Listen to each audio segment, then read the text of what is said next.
What up, everybody? Welcome to Tabletop Never Stop. Today I want to talk about a spoiler for Song of Ice and Fire miniatures game. But first, do me a favor and subscribe to the channel if you haven't already. Alright, so today we're looking at the Cave Dweller Savages. It's a 5-cost unit, which for free folk is an elite unit. Stats aren't too impressive, save for one, but it does have a really interesting ability.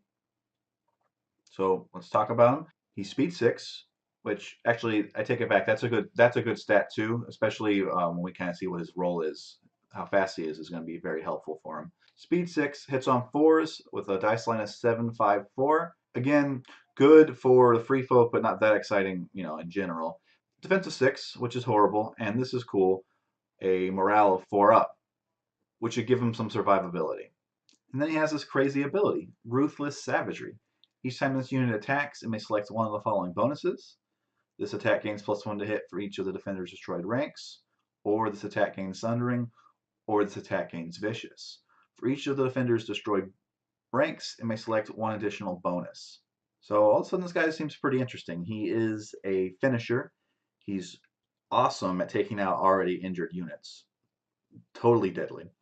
And with his really high morale, he's actually a little more survivable than a lot of his other free folk companions.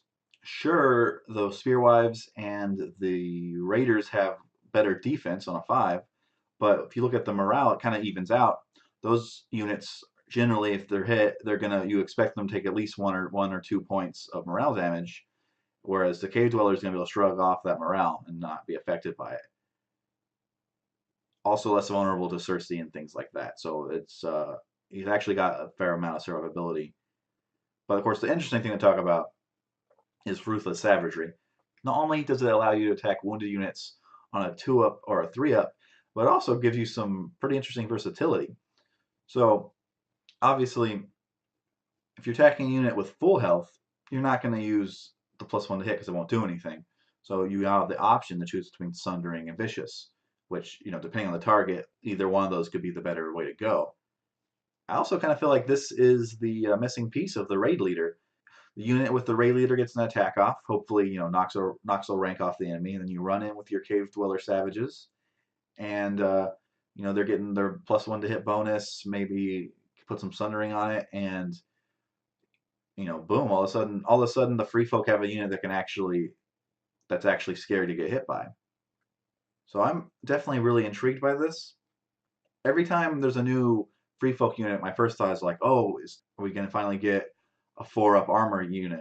I do feel like they just really need one, just to have like some point in the army that can, reliably stand for a turn or two. And I'm thinking maybe that's what the Thins will be. That's certainly my hope. I think getting a 3-up unit is never going to happen. But again, this guy has a little bit more survivability with that high morale. So that's great. What do you guys think? Are you excited to add a Cave Dweller to your free folk horde? Let me know what you're thinking about this unit in the comments, and thanks so much for watching.